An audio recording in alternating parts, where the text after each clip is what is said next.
Esatto. Costituzionali dello Stato si fanno comunque a Roma, insomma. No, dico più che altro, dato che sono là al governo a Roma, perlomeno potrebbero dedicarsi a fare non tanto le risorse che le riforme sono rivelate incapaci a fare, ma perlomeno a fare delle manovre per lo sviluppo che tutelino il benessere dei cittadini veneti, perché non lo stanno facendo.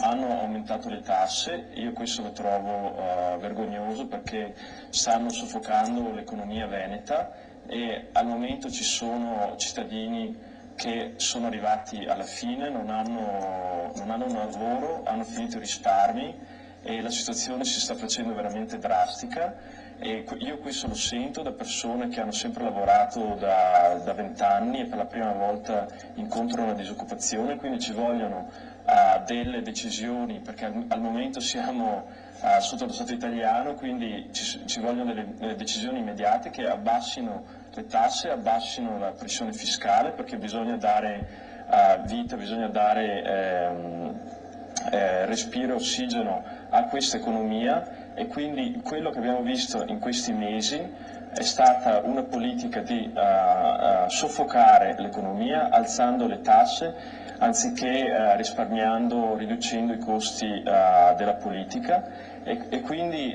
non è un caso che gli spread per l'Italia aumentino e quindi il costo di mantenere un debito stratosferico aumentino, quando sono cose che si possono evitare. E l'esempio che vediamo dagli altri paesi non è tanto che fanno le elezioni anticipate, è che fanno delle manovre di sviluppo giuste e corrette, che cercano di stimolare l'economia e la crescita. Perfetto.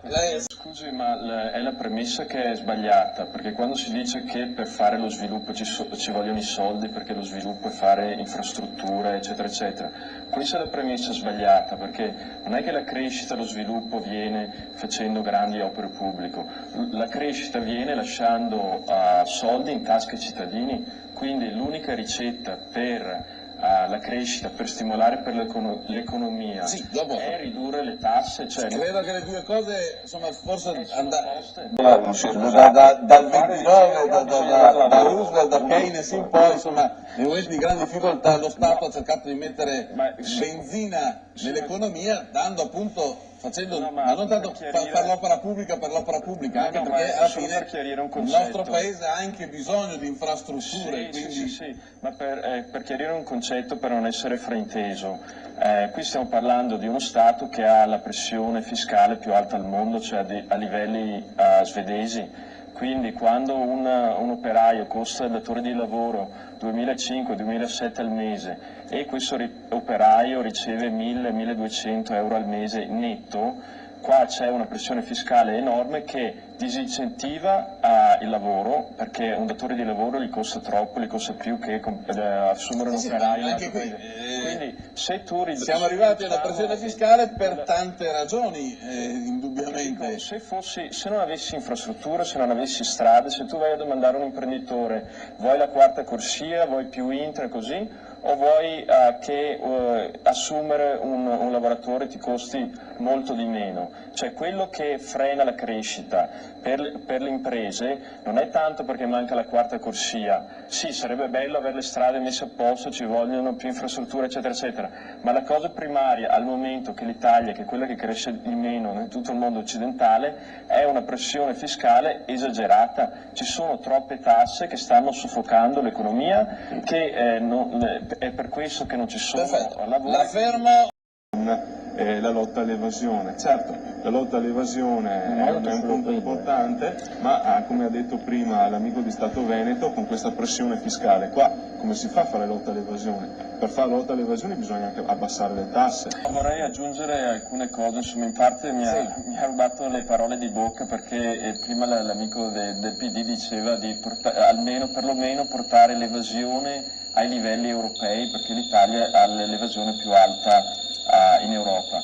È vero che l'Italia ha l'evasione più alta d'Europa e l'Agenzia delle Entrate la stima al 27-28%, però appunto bisogna fare un discorso regionale, perché se guardiamo la stima che fanno per il Veneto è al 20% rispetto a un 19% della Svezia, quindi è inutile accanirsi in posti dove l'evasione è già contenuta a livelli europei.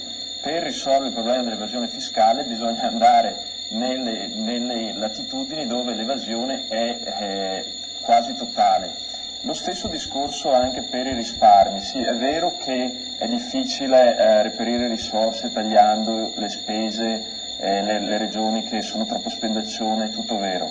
Però ci sono anche esempi molto più pratici. Sappiamo che solo lo spread così elevato costa decine di miliardi di euro solo per poca che i mercati danno allo Stato italiano. Lì ci sarebbero delle soluzioni semplici, guardando un attimo, mettendo il naso un po' avanti di un anno o due, perché dando anche delle indicazioni che invece di aumentare le tasse, aumentare l'IVA e soffocare l'economia, dai un segnale che tu li abbassi, che l'IVA invece del 21% lo porti al 19%. Quello rassicura i mercati, dice questo allora è un paese serio che mira alla crescita, quindi si abbassano gli spread, risparmi decine di miliardi di euro e hai tutte le risorse per dopo fare tutte le infrastrutture e tutte le altre robe che vuoi. Quindi bisogna anche dare dei segnali nel senso io voglio la crescita, io abbasso le tasse perché quella è la via per la crescita e quindi lì le risorse ti vengono immediatamente anche se